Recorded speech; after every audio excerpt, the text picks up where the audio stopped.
Boa noite a todos os participantes do Fórum de Carreiras 2017 PUC Paraná. Meu nome é Rafael Ramos, eu sou atualmente o Head Coach da CrossFit Vidia e agora vou me apresentar, contar um pouquinho da minha história e, obviamente, falar sobre mitos e verdades sobre o treinamento de força na Rússia. Então, eu tenho uma carreira de atleta de levantamento de peso, mais especificamente no levantamento de peso powerlifting, que é conhecido como levantamento básico.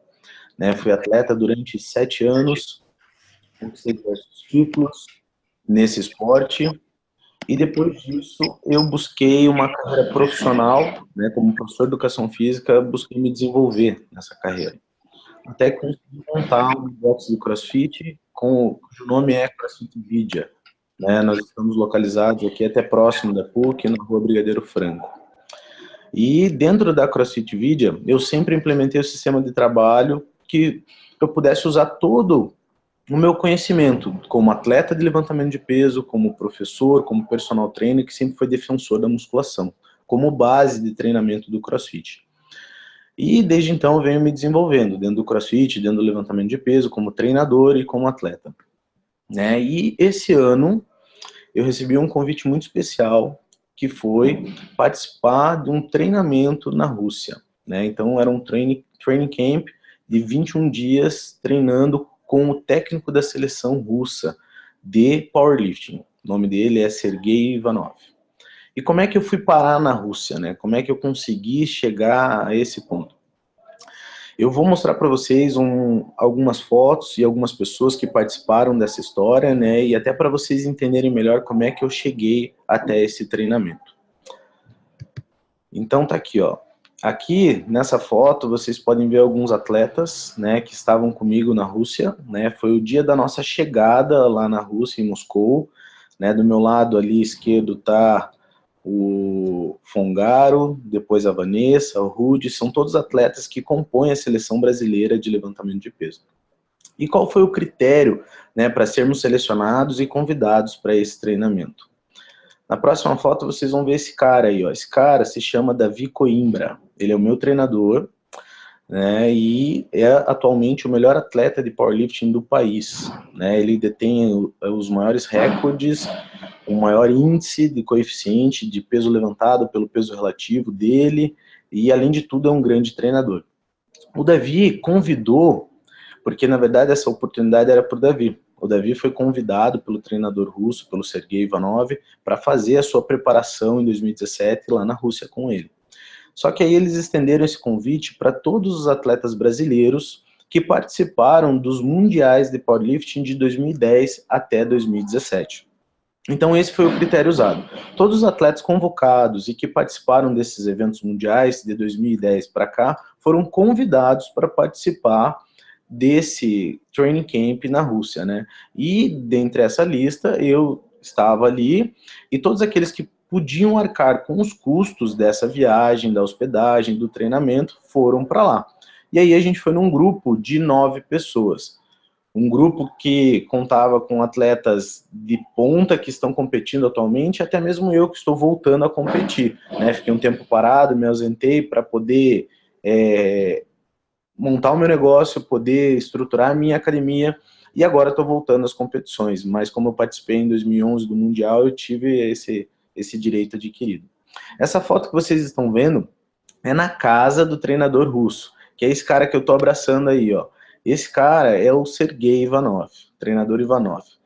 Ele não fala inglês, muito pouco, ele entende algumas palavras, só fala russo, e eu, o Rudy, que está ali do lado do Ivanov, e o Fongaro, não falamos nada de russo. Mesmo assim, a gente foi recebido com muita alegria e com muita hospitalidade pelo treinador. Aí onde a gente está é a sala de treino na casa do Sergei.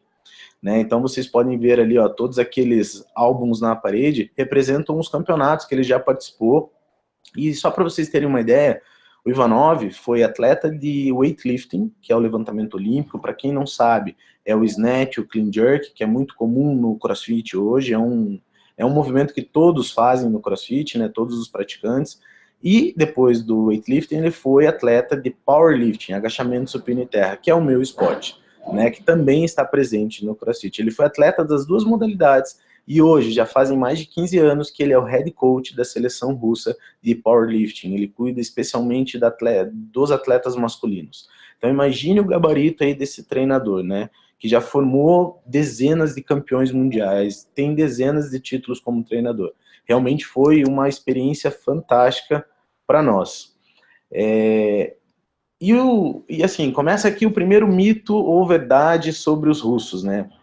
Muita gente acha que os russos são como a gente costuma ver, quem está no meio do CrossFit vai conhecer o Klokov. Vocês já devem ter visto o Dmitry Klokov, que é um ex-atleta de weightlifting, que tem dado vários cursos e seminários ao longo do mundo. Se eu não me engano, ele já está com quase 270 seminários ao redor do mundo, e ele é conhecido por ser muito grosso, muito estúpido com os atletas, batendo nos atletas, puxando a roupa. Inclusive eu já fiz o curso dele e realmente tomei uns tapas do Klokov. Mas isso é um mito, eles não são todos assim.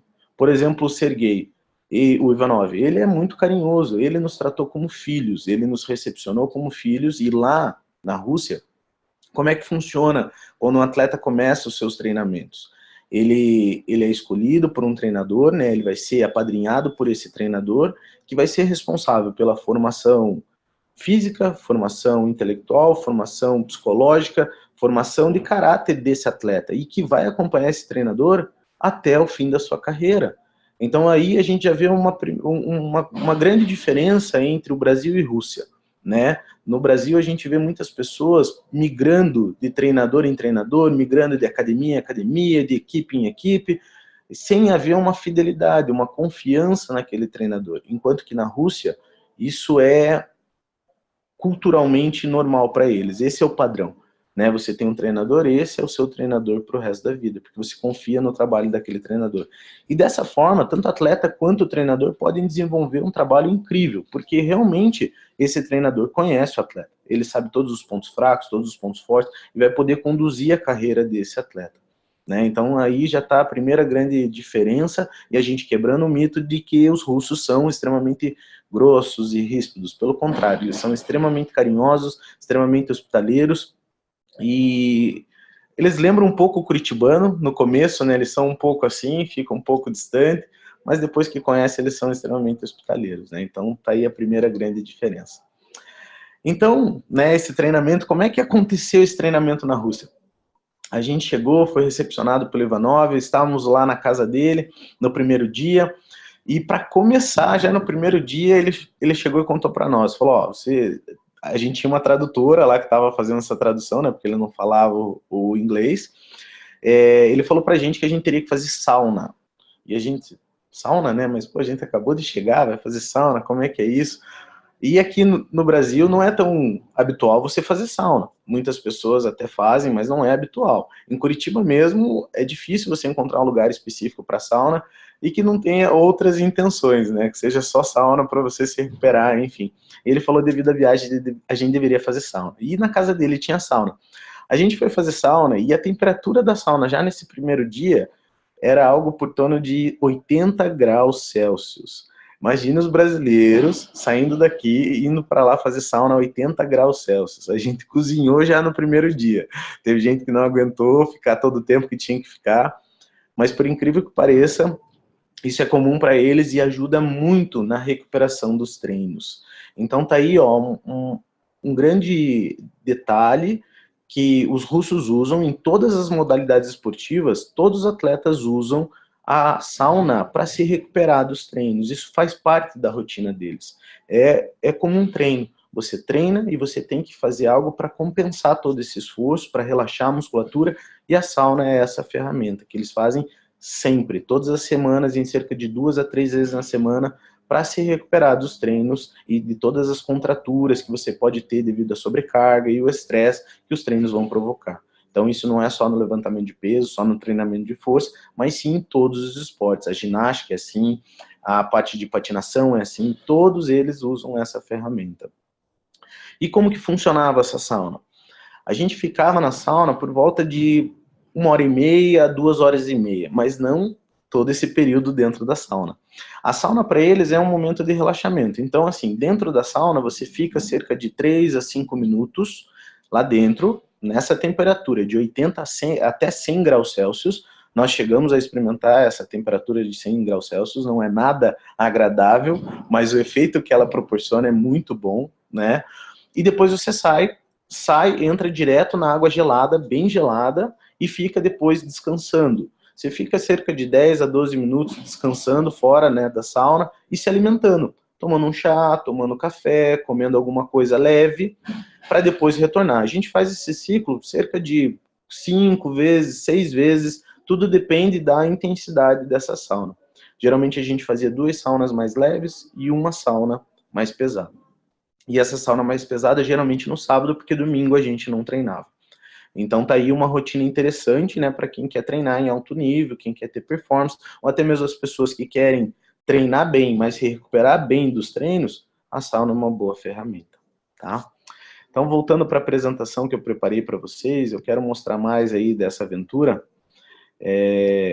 Quero mostrar para vocês aqui, ó, então, a casa do Ivanov, e aqui agora essa foto, vocês estão vendo quase que toda a delegação brasileira que foi para esse training camp, né? Então, começando aqui, ó, desse cara mal encarado, com uma camiseta preta, escrito SBD, ele é o auxiliar técnico do Ivanov, né? É o Slava. O Slava, ele é auxiliar do Ivanov há muitos anos, também é atleta de powerlifting, mas da categoria HAL, que eu já vou explicar melhor para vocês o que é. O Fongaro, eu, a Vanessa que já é campeã sul-americana também, pan-americana. Entre o Ivanov e a Vanessa, Taina Filomonova. Ela é 9 vezes campeã mundial, tem diversos recordes, é uma atleta russa de alto escalão. Ali o Sergei, o Davi, como eu já disse, meu treinador e também atleta, a Ana Rosa Castellain, que é bicampeã mundial, já ganhou 2 vezes o World Games, que é o maior evento dentro do powerlifting, e assim, junto com o Davi, a Ana e o Davi são os atletas de maior destaque do Brasil na atualidade e que fizeram história levantando esse esporte no nosso país. E ao lado deles o Rudy, que também é campeão brasileiro diversas vezes, é um dos melhores supineiros do nosso país, é um grande atleta, também parceiro nosso aí de treinos, né? E aí a gente está na sala de treino lá onde a gente estava treinando na Rússia. Aqui, ó, só para vocês entenderem, antes de eu falar especificamente do treino, eu quero que vocês entendam onde que eu fiquei, né? Eu cheguei em Moscou, depois a gente foi para casa do Ivanov e acabou indo para uma cidade que se chama Suzdal. É uma cidade conhecida por ser uma cidade milenar, que já foi capital da Rússia há muito tempo atrás, quando Moscou ainda era só um território pequeno, né, um subúrbio, não era ainda capital nem nada. Suzdal já foi essa capital da Rússia. Essa igreja, especificamente aí da foto, ela tem 996 anos. Imagina, uma igreja milenar e que é patrimônio da Unesco. Então era nessa cidade pacata e tranquila que a gente estava treinando, né? Uma cidade repleta de igrejas, tinham diversas igrejas, e sempre com essa arquitetura diferente, e sempre é muito perceptível o cristianismo ortodoxo nessa cidade. Então era aqui que a gente treinava. Eu também tive a oportunidade de conhecer a cidade de Vladimir, onde a gente assistiu um campeonato de levantamento de peso olímpico, né? Eu pude assistir uma seletiva para escolher os melhores atletas da categoria até 93 quilos. Tá aí o cenário, né, onde que eles competiram. Foi uma experiência muito agradável e também interessante poder ver uma competição desse nível na própria Rússia. Aqui está também na sala de treino, onde a gente teve a oportunidade de treinar com alguns atletas consagrados. Aqui, né, nós estamos todos aí juntos, e no centro da foto tem um atleta de vermelho, que está mostrando o polegar ali. Esse é o Alexei Lovchev. O Lovchev é o responsável pelo maior clean jerk da história. Esse cara aí que está do lado do Ivanov, ele já levantou 264 quilos de clean jerk. Ele é o recorde mundial de clean jerk, é um atleta russo, é um atleta novo e que com certeza tem um futuro muito promissor. Imagina, esse cara treinou ao nosso lado. Olha a oportunidade que a gente teve, né, de treinar com esses grandes campeões e aprender diretamente com eles o que eles têm de tão diferente dos outros atletas, né? Só para vocês terem uma ideia, os russos hoje, no levantamento de peso olímpico e no levantamento de peso básico, que é o powerlifting e o weightlifting, eles detêm grande parte dos recordes, eles estão sempre entre os melhores países em todas as competições, eles realmente têm muita tradição e têm muito histórico já dentro desse esporte. E eu vou explicar para vocês um pouquinho dos diferenciais, né? Por que que eles têm tantos diferenciais em relação aos demais países? Como é que eles conseguem ter tantos resultados expressivos assim?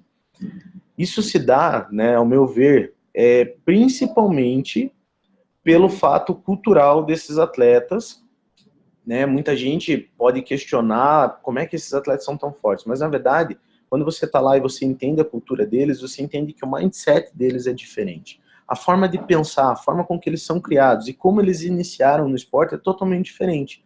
Então, por exemplo, um atleta de powerlifting começa a treinar aos 14 anos de idade. Antes disso, dos 10 aos 14 anos, ele vai praticar diversos esportes para se desenvolver na parte motor, na parte de coordenação, na parte de equilíbrio, na parte de força muscular, se preparando para encontrar um esporte. Quando ele encontra esse esporte, por volta de 12 ou 14 anos, ele começa a treinar devidamente. Imagine, eu comecei no powerlifting aos 20 anos de idade. O atleta russo começa aos 12, aos 14 anos de idade. Só aí você tem um gap de 8 anos, de 6 a 8 anos, treinando, aprendendo não só a parte neural, a parte muscular do esporte, mas sim toda a parte psicológica que envolve competir, treinar, se esforçar, se dedicar, ter que se superar para poder abdicar de várias coisas da vida social em busca de algum objetivo. Então só isso aí ó, já está bem diferente, eles iniciam cedo. Outra coisa importante, ele tem esse treinador, que vai ser pai dele, praticamente um pai, que vai orientar, vai instruir, vai ensinar, e ele vai ser fiel a esse treinador, sem questionar. Não tem espaço para mimimi, não tem espaço para, não quero hoje, não existe isso na Rússia. Lá tem que fazer, tem que fazer. Então a gente no training camp, a gente foi tratado dessa forma. Ninguém reclamava, ninguém tinha espaço para ficar questionando, tinha que fazer, é assim que tem que ser. Né? Eles não são brutos em assumir isso, mas sim determinados e sérios. Ninguém tem medo de dizer a verdade para você na Rússia. Daí outra diferença, né? No Brasil, e principalmente entre os latinos, é muito... A gente leva para o pessoal, as pessoas não gostam de ouvir certas verdades, e o europeu, né, o próprio pessoal do Oriente Médio ali, tem outra visão. Tem que falar, fala aquilo e ninguém leva o pessoal. Todo mundo entende que ele está falando isso para o seu bem. Então foi muito interessante lidar com isso, né? E outra coisa que faz com que eles sejam tão diferenciados é a questão de que esse povo é um povo milenar, é um povo que já passou por diversas guerras, é um povo que aprendeu a lutar e se superar. E outra, para viver no inverno deles, né, na Sibéria, com o inverno drástico de menos 30, menos 40, tem que ser um povo muito duro. Então, é um clima totalmente diferente do nosso país tropical, né, um país totalmente livre. E para vocês terem uma ideia, a Rússia, até o início do século passado, ainda era um império, ainda vivia nesse sistema praticamente feudal. Então, é uma cultura totalmente diferente. Então, se eu pudesse dizer para vocês qual é o maior diferencial do atleta russo, é a cultura dele, é a forma com que ele se dedica, é a forma com que ele treina, e, além dessa parte cultural, que é muito importante, eles têm muito estudo em cima do treinamento. Então, o treinamento de força, para os russos, não começou há 10, 20 anos atrás. Começou há muito tempo atrás. Eles têm estatística, eles têm estudos científicos que comprovam questões técnicas, que comprovam questões fisiológicas, e isso dá muita credibilidade para um treinador. Eu esqueci de mencionar que o Ivanov, além de ser o head coach da seleção russa, ele é professor universitário num curso como se fosse a nossa educação física aqui, formando treinadores. Então, olha o gabarito desse treinador, que além de tudo é um excelente pesquisador da área. Então, só isso aí já dá muita credibilidade para ele estar ensinando, instruindo os atletas. Imagine você pegar um sistema de treino que com certeza vai te deixar forte. Se o atleta tem talento, tem disposição, ele vai alcançar esses resultados.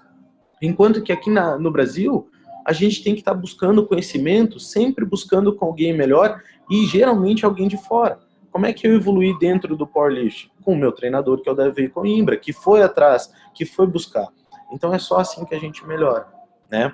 Mas uma coisa que é interessante, que foi uma pergunta que a gente fez para o Ivanov lá, é se o talento esportivo ele sempre vai ser melhor do que aquele atleta que é dedicado. E na opinião dele, ele acredita que o atleta dedicado, comprometido com o sistema de treino, com o treinador, supera o talento. Porque o talento é preguiçoso, muitas vezes vai deixar de treinar, vai deixar de fazer o que precisa fazer, porque ele sabe que ele é um talento. Ele sabe que ele pode alcançar esses objetivos sem muito esforço. Então tá aí, né, uma verdade que acaba acontecendo não só no treinamento de força, mas na vida. Se você é dedicado, se você é comprometido, você pode alcançar os seus objetivos. Mas não é fácil esse caminho, né? Tá, feito isso, assim, ó, o grande diferencial deles é esse. Apesar disso, em relação ao treinamento de força, né, mitos e verdades. Como é que era a minha semana, a minha rotina de treino? Eles treinam muito, tem algumas pessoas que falam, os russos agacham todos os dias, os russos treinam dessa forma. Como é que era a minha rotina de treino? O powerlifting tem 3 movimentos, agachamento, supino e levantamento terra. Eu treinava segunda, quarta e sexta, 2 períodos. Então eu treinava pela manhã e treinava à noite. Mais no final da tarde à noite. Então de manhã sempre, todos os dias, supino. Segunda, quarta e sexta eu tinha 2 treinos por dia, né? Então todos os dias pela manhã eu fazia supino, de segunda a sexta.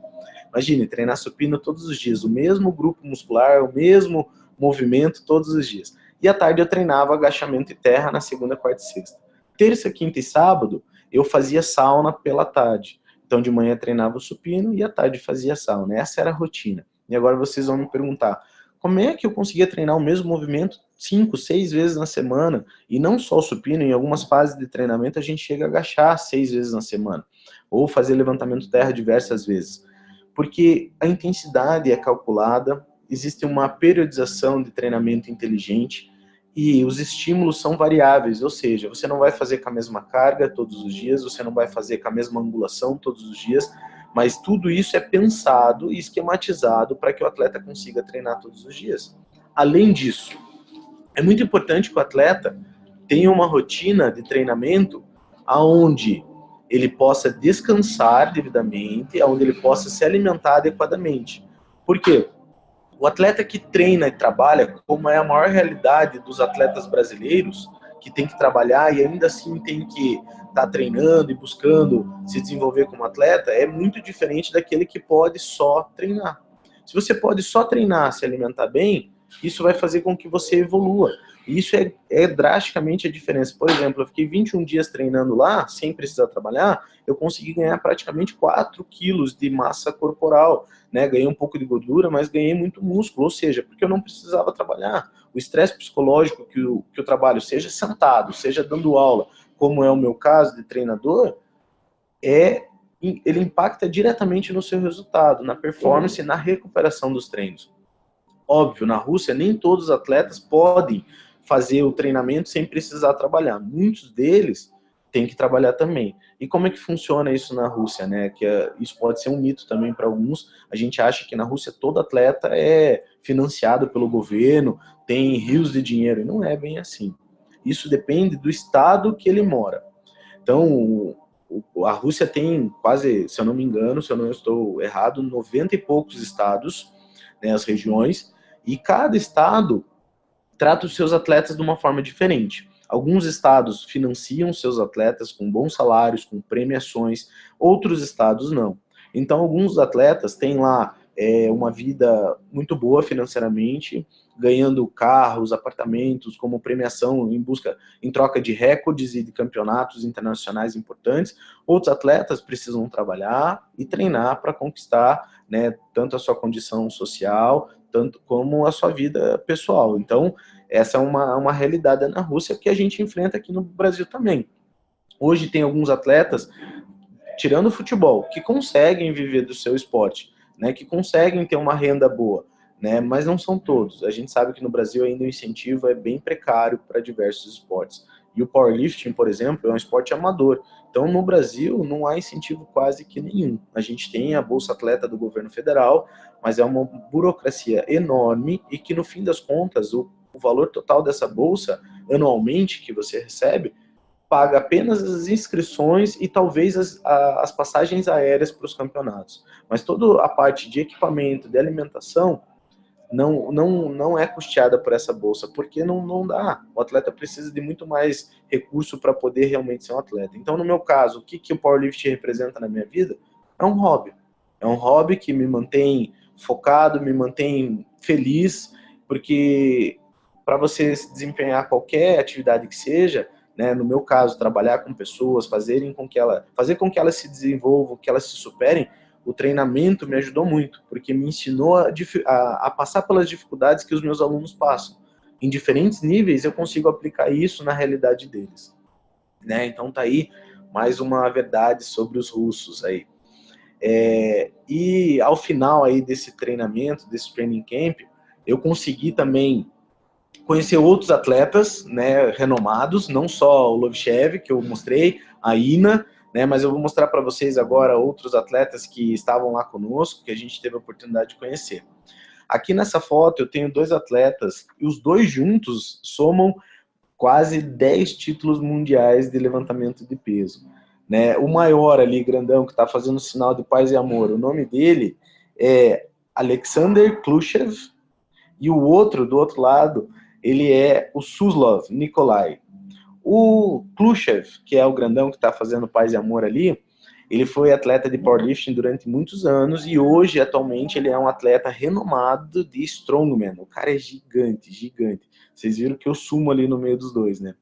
E o Suslov foi atleta de powerlifting a carreira inteira, ganhou título desde a categoria júnior até a categoria open, que é a categoria aberta, né? Então, multicampeões aí russos que estavam lá conosco. E nesse dia especialmente, aí a gente estava num churrasco. Eles fizeram até churrasco para nós, então para vocês verem como os russos são hospitaleiros, né? Não são aqueles brutos lá que mergulham na água gelada, fazem aquelas loucuras. Tem também, mas em geral é uma cultura muito agradável e que eu particularmente gostei muito de conhecer. Aqui, ó, nessa outra foto tem um monstro. A foto tá cortada, não é sacanagem, não é que a foto ficou ruim, é que o cara é grande mesmo, não cabe na foto. O nome dele é Alexander Lysenko, também atleta de strongman. É gigantesco, o cara tem 2 metros e pouco de altura, pesa 150 quilos e não é gordo. O cara é forte, é gigante, né? Muito forte e super simpático. Você veja a cara desse monstro aí, parece um viking, né? Cara, nota 10. Nessa academia aí é na cidade de Vladimir, que é capital do estado onde Suzdal está localizada, que também se chama Vladimir. E é uma academia parecida com uma academia americana, né? Ela é uma World Gym que está lá na Rússia. E vocês podem ver ali atrás algumas pessoas comuns treinando, não são atletas, né? E a gente teve a oportunidade de ir lá dar uma entrevista para uma TV local e também dar um seminário sobre powerlifting para as pessoas que ainda não conheciam esse esporte. Olha o privilégio que a gente teve, né, na Rússia de dar um seminário sobre powerlifting. Foi uma experiência muito especial. Aí na outra foto tá uma foto engraçada. Vocês estão vendo uma atleta, não uma atleta, ela é filha da Ina, ela tem 11 anos, né? E olha a flexibilidade dessa menina. As crianças russas, olha só, eu ali ao lado tentando fazer igual a ela, né? Ela é uma praticante de ginástica artística, né? Perdão, ginástica rítmica, né? E a mãe dela incentiva que ela pratique esse esporte, que é um esporte olímpico e que pode trazer melhor condições financeiras e sociais para a filha dela, né? Então, olha só o que é uma criança russa. Enquanto nossas crianças muitas vezes estão no videogame, no Facebook, nas redes sociais, vivendo dessa forma, as crianças russas estão se desenvolvendo assim. Ó. Lógico, não é generalizando, né? Tem casos e casos, mas lá eles realmente incentivam a prática esportiva. É muito comum você ver várias crianças praticando esportes olímpicos, né, como de forma lúdica, se desenvolvendo para que mais tarde se tornem atletas, né? Assim que for percebido o talento daquela criança, ela vai ser incentivada e direcionada para se tornar um grande atleta. Aqui, ó, eu queria mostrar para vocês a sala de treino onde eu treinei. Né, nós estávamos num hotel que tinha sala de treino, tinha piscina, tinha sauna, tinha um restaurante, ou seja, nós estávamos confinados. A seleção russa faz um treinamento como esse que a gente fez pelo menos 3 vezes ou 4 vezes no ano, ou seja, os melhores atletas russos se reúnem para treinar e ficar confinados, concentrados, para que eles todos obtenham os melhores resultados. Então, olha só que privilégio, né? Você poder treinar com os melhores do seu esporte, todos confinados, concentrados, isso com certeza faz muita diferença. Nem a nossa seleção brasileira de futebol faz isso. Imagine, gente.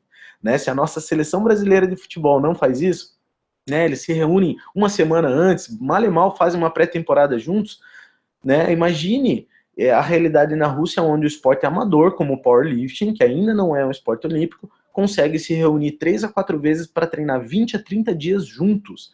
Isso é uma realidade completamente diferente.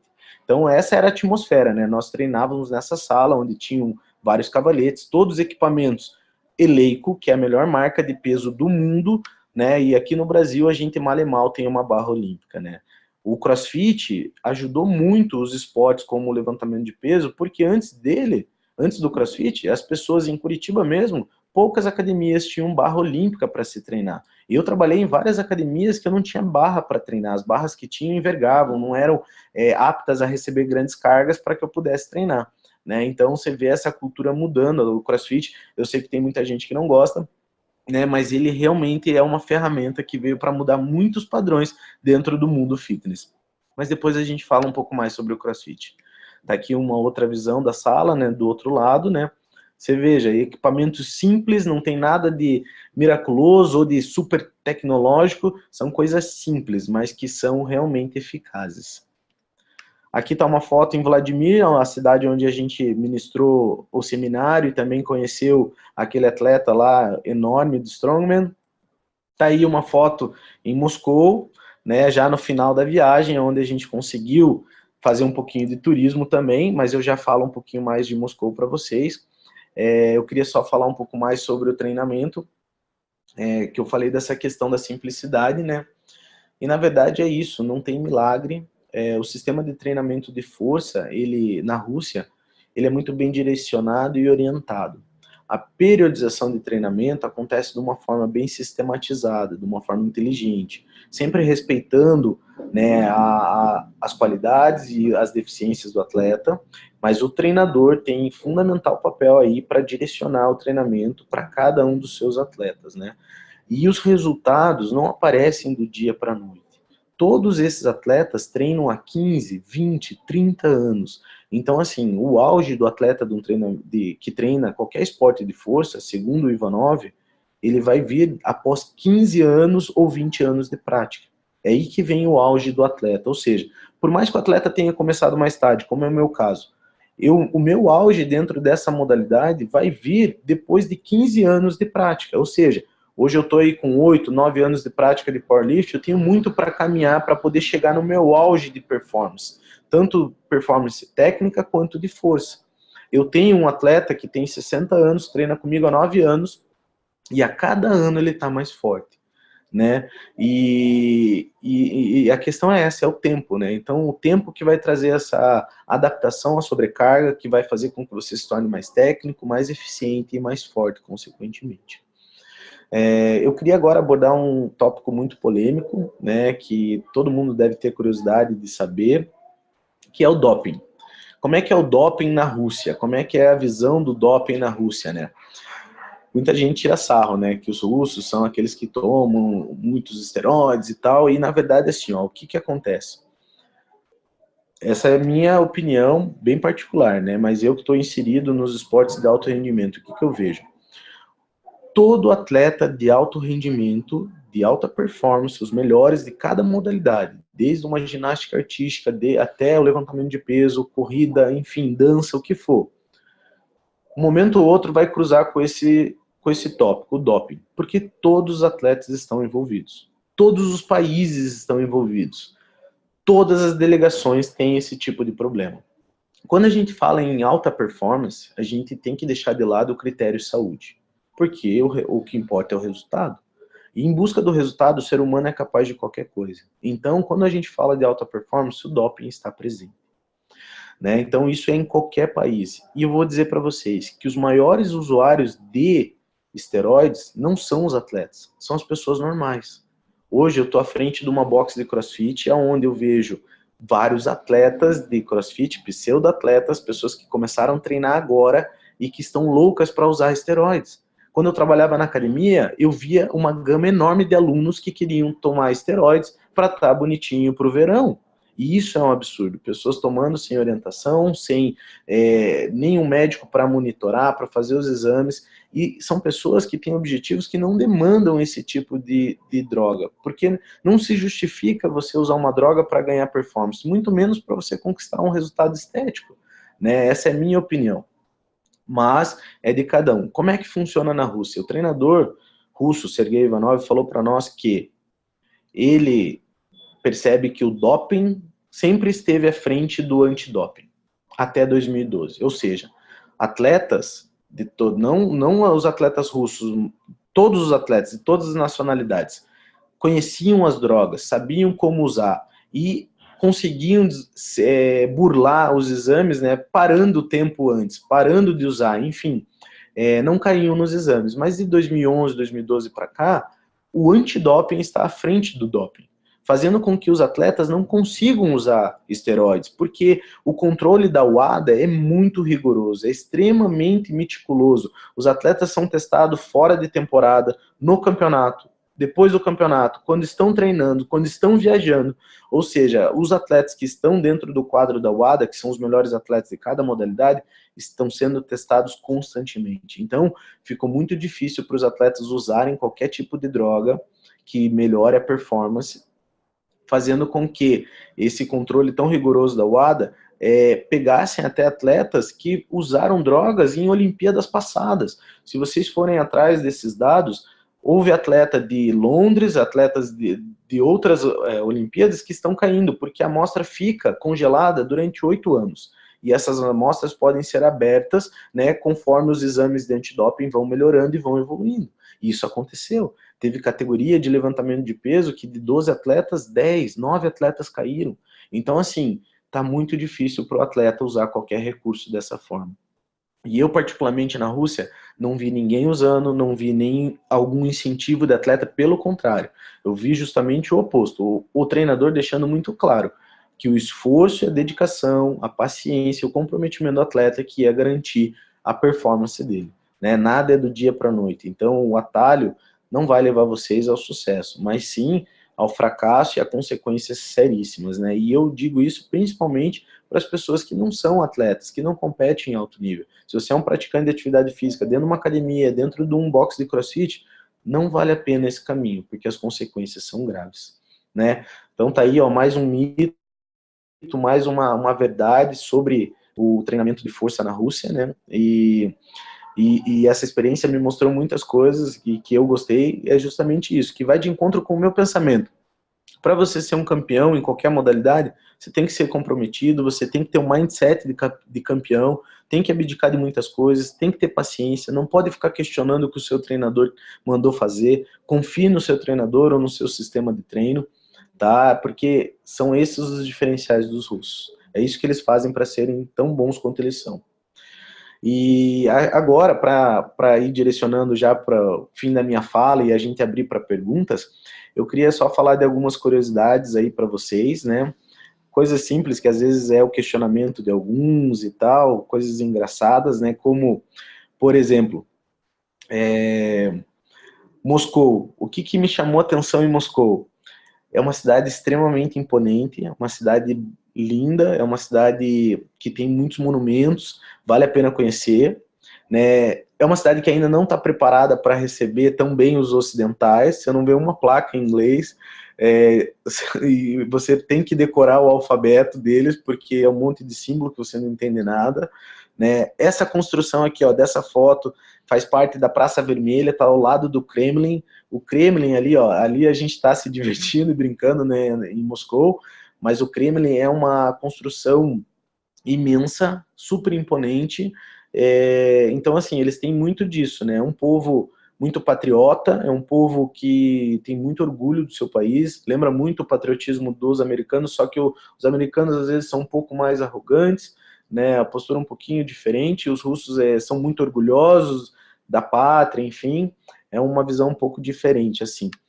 E a comida, como é que era a comida na Rússia? A comida na Rússia era um pouco diferente, muito gordurosa, mas eu praticamente comia todos os dias batata, frango ou batata e peixe, com muita gordura, comia sopa de legumes e sopa de cogumelo quase todos os dias, e sempre, sempre, sempre uma refeição completa. Então sempre tinha uma entrada, uma sopa, o prato principal e uma sobremesa. No primeiro dia eu falei, não vou querer comer essa salada meio estranha, essa sopa de cogumelo, né? Vou comer só o prato principal e não vou comer a sobremesa, porque eu não quero doce. Mas no segundo e terceiro dia eu já estava morto de tanto treinar, treinando 2 vezes por dia, os treinos intensos, eu não aguentava mais, eu comia tudo. Não deixava passar nem um sorvetinho. Todos os dias eu comia bem, porque a fome era grande, né? Então eu comia muito essa salada de beterraba, era uma comida diferente, mas muito gostosa, que me deixou forte, né? E eu acredito que a gordura presente na alimentação se deve ao fato de que é um país que enfrenta um inverno muito rigoroso, então normalmente eles já têm essa comida mais gordurosa. Além do que, eu vi que os atletas de levantamento de peso ou atletas de treinamento de força não são como bodybuilders. Eles não comem da mesma forma meticulosa, calculando macros e micronutrientes. Eles comem bem. A gente fazia lá 3 refeições grandes, né, do tanto que eu estava treinando. Eu aqui no Brasil faço 5, 6 refeições para aguentar os treinos. Lá a gente fazia 3 refeições grandes. E era o suficiente para os treinos. Não levei nada de suplemento, a suplementação para eles não é importante. Outra curiosidade, suplemento para eles que realmente funciona, creatina, um alemão, um whey protein. Se você come bem, você não precisa de suplemento. O nome já diz, né? Suplemento. Suplementar aquilo que você não tem condições de comer. Então, a questão da alimentação é essa. E são essas, assim, as curiosidades que eu queria trazer para vocês sobre o treinamento de força. Mais uma questão bem técnica que eu acho que é legal citar para quem trabalha nessa área e gosta. Para você atingir uma carga máxima no treinamento de força, por exemplo, eu quero melhorar, ter um novo recorde pessoal em determinado movimento. Eu não vou treinar a 100%. 100% é só para o dia do campeonato, é só para o dia do teste. A melhor faixa para você desenvolver força é entre 80% e 85%. É assim que eles trabalham, e para vocês terem uma ideia, de uma periodização anual, sempre tem o objetivo principal. Qual é o campeonato mais importante para aquele atleta? E o treinador vai trabalhar buscando aquele pico, chegar forte naquele dia. Então, tudo vai ser trabalhado para que isso aconteça naquele dia.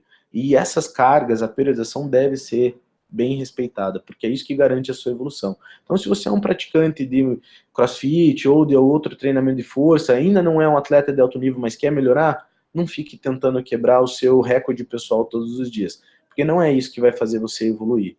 Aprenda a trabalhar com periodizações inteligentes, porque é assim que a gente evolui. Tá? Eu estou aberto agora a passar para vocês tirar todas as dúvidas, a gente quer abrir para perguntas, espero que vocês tenham várias perguntas.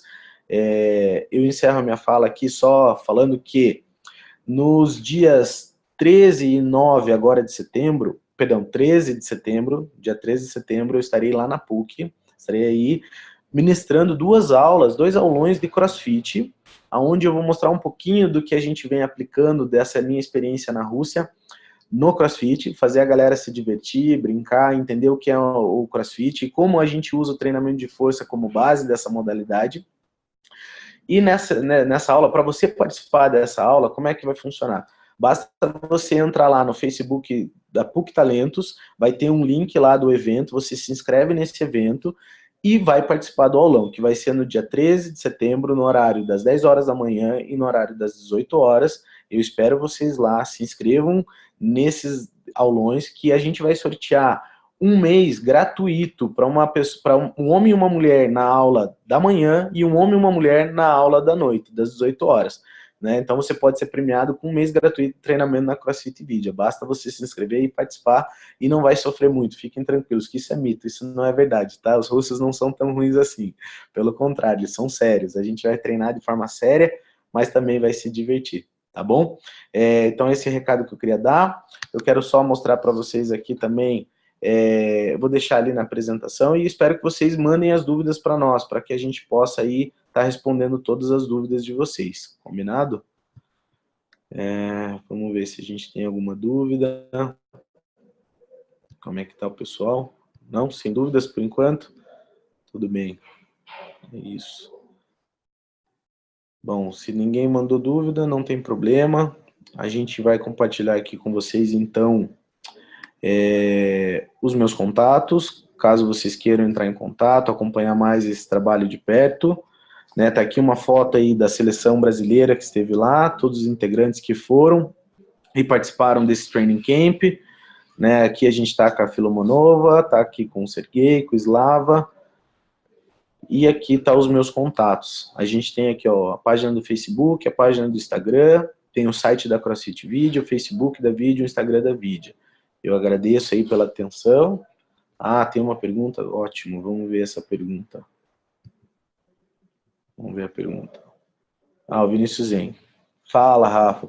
Fala do Campeonato Paranaense de 23. Ótimo, Vini. Boa, boa.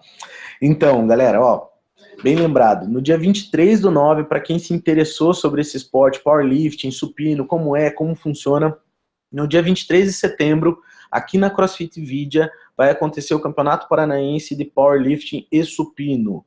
Aí vocês vão poder entender melhor até o que é o HAL, o equipado, como funciona esse esporte de força. A entrada é franca, é só chegar, pessoal, venham prestigiar esse campeonato. É um campeonato onde atletas renomados vão estar participando. A gente tem a presença do Vinícius Zen, que é campeão sul-americano, campeão pan-americano, várias vezes campeão brasileiro de supino. Imagine, um baixinho de 1,60 m e pouco, faz quase 250 quilos de supino. A gente tem a presença também do Eudson Lima, que é um atleta que pesa 60 quilos e já levantou quase 700 quilos de total. É um cara muito forte, agora ele está subindo de peso, está ainda mais forte. A gente tem também o Vitor, conhecido como Chuchu, que é o cara, é um menino júnior aí, que é uma promessa do nosso esporte, vem crescendo muito, é um menino que tem condições de participar do Mundial e vai estar participando também aí do Paranaense. Eu vou estar participando, então assim, vale a pena conferir. Quem puder, venha participar, venha prestigiar. Se você é um participante de powerlifting ou de crossfit e tem umas marcas legais, não precisa ser super forte, venha participar das categorias novas. A gente vai ter também essa possibilidade de atletas da categorias novas participar e estrearem nesse evento. Eu tenho vários alunos aqui da CrossFit Vidia que vão participar desse evento como estreantes. A gente recebeu aqui mais uma pergunta. A pergunta é, cara, para quem está começando agora a levantar cargos, o que você aconselha? Tá, legal. E boa pergunta ali já na sequência. Então, assim, ó, para quem está começando a levantar peso, o que eu recomendo? Invista na técnica. Se você está começando nesse esporte, invista na técnica. Procure um professor, uma academia especializada, né? Pode ser uma academia de musculação que tem um bom professor, ou um personal trainer que possa te ensinar, ou até mesmo uma box de crossfit que o trabalho é sério. Lá você vai receber a melhor instrução para ter uma boa técnica. Você se desenvolveu na técnica, por que é tão importante no início? Porque isso vai evitar uma série de lesões que você pode vir a ter no futuro. Né? Então, invista na técnica, que isso vai te prevenir lesões e vai fazer com que a sua performance melhore. Tá? E outra, para treinar força, você não pode misturar o treino de força com o treino de hipertrofia. São fases diferentes. Então, quando você está treinando força, treine força. Por isso que é importante você procurar um profissional bem capacitado para te orientar, né? E aqui em Curitiba a gente já tem vários lugares, né? Tem a CrossFit Vidia, tem outras boxes de CrossFit sérias, tem a Academia Esparta, que faz um bom trabalho, tem várias equipes de powerlifting aqui em Curitiba que estão crescendo. Então, até se você se interessou, entre em contato comigo ali pelo Facebook e vamos conversar mais. Eu estou super disposto a responder todas as perguntas, tá? Pode entrar lá em contato e a gente vai te orientando. Beleza? Agora outra pergunta aqui do Paulo. Paulo é um amigo nosso que treina powerlifting aqui comigo aqui na Vidia, é um atleta muito forte, uma promessa aí de supino também. Ele pediu para que eu comentasse sobre o documentário Ícaro. Então, assim, ó, para quem não assistiu, procure no Netflix, está disponível a todos, o documentário Ícaro. Esse documentário fala sobre o escândalo de doping que aconteceu no ano passado em relação aos russos e à Olimpíada, que aconteceu no Rio. O que eu posso dizer sobre esse documentário? É um documentário bem polêmico, que fala do doping, o que eles faziam, um esquema mirabolante para que todos os atletas pudessem usar esteroides à vontade e competir. E assim, é terrível. Quem gosta de esportes vê aquilo, fica frustrado, porque você vê que todos os atletas usam. Mas, conversando com os russos, eles falam que aquilo ali é uma coisa criada pelos americanos, porque é um documentário feito por um por um diretor americano. Então você fica naquela, né? O quanto daquilo é verdade, o quanto daquilo é os russos se defendendo daquela acusação que o diretor americano faz. Mas assim, eu acho que vale a pena vocês assistirem e refletirem sobre a situação atual do esporte de alto nível mundial. Ali mostra não só a Rússia, mas todos os países fazem esse tipo de coisa.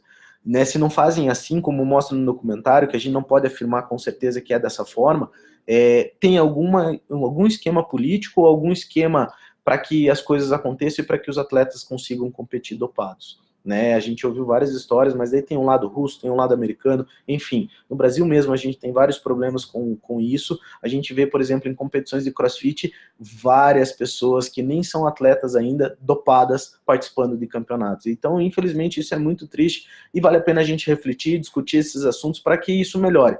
Né? A gente consiga chegar num senso comum do que é melhor para o esporte. Aqui tem mais uma pergunta, o pessoal perguntando aqui, ó, desculpe, não sei se foi comentado algo do gênero durante a palestra, mas em qual etapa da periodização vocês utilizam os trabalhos de bloco nos treinos de deadlift? Boa pergunta. Como é que funciona isso? O que é o trabalho de bloco? O trabalho de bloco, ele é quando você treina o terra parcial. Levantamento terra, deadlift, né, para quem não sabe, é o mesmo movimento, e é um movimento que você tem que tirar a barra do chão e trazer até a altura da cintura. Quando a gente trabalha nos blocos, ou seja, a gente apoia a barra em cima dos blocos, a gente vai tirar essa barra da metade do caminho para cima, ou seja, limitando a trajetória do peso. Quando que a gente usa isso? Quanto mais longe da competição, mais exercícios acessórios vão estar presentes na sua preparação. Então, os blocos podem estar lá no início da preparação, ou até mesmo mais próximo da competição. Só que, mais próximo da competição, os blocos vão ser menos usados. E quando que a gente deve usar os blocos? Quando o atleta tem alguma deficiência em alguma etapa do movimento. Por exemplo, tem muito atleta que no levantamento terra tem dificuldade em finalizar o movimento. Então a gente vai usar um bloco mais alto para que ele consiga trabalhar com grandes cargas naquele ponto que ele é mais fraco.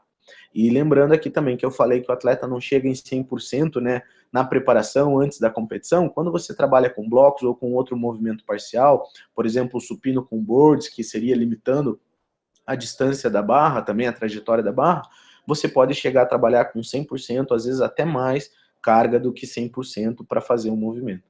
Né? Mas tudo respeitando a periodização. Então isso que é importante. Tá? Combinado? Tá respondido? Espero que sim. Mas essa questão do trabalho acessório e dos exercícios depende muito da fase de treinamento que você está. E como eu disse, pode acontecer no agachamento, no supino e no levantamento terra. Tá? É isso? Tem mais alguma dúvida, pessoal? Por favor, mandem as dúvidas. Estão perguntando se a palestra estará disponível amanhã. Sim, essa palestra vai ficar disponível, está gravada, está lá para quem quiser assistir. Espero que vocês gostem e que eu possa ter contribuído um pouco aí com o conhecimento sobre a Rússia, sobre o treinamento de força. E como eu disse, quem tiver interessado e quiser mais informações, eu vou disponibilizar de novo aqui os meus contatos. É só entrar em contato, que eu estou aqui para realmente orientar, disseminar esse esporte, porque essa é a minha intenção, fazer com que as pessoas melhorem, treinem, se desenvolvam e esse esporte também cresça, porque é um esporte que pode ajudar muitas pessoas. Tá? É isso. Se tiverem mais alguma dúvida, ainda dá tempo, pessoal, pode mandar. Tá aqui, ó, os meus contatos, né? Então, os contatos, os meus pessoais e também o da Vidia, é só entrar em contato comigo que eu tô aqui para ajudar.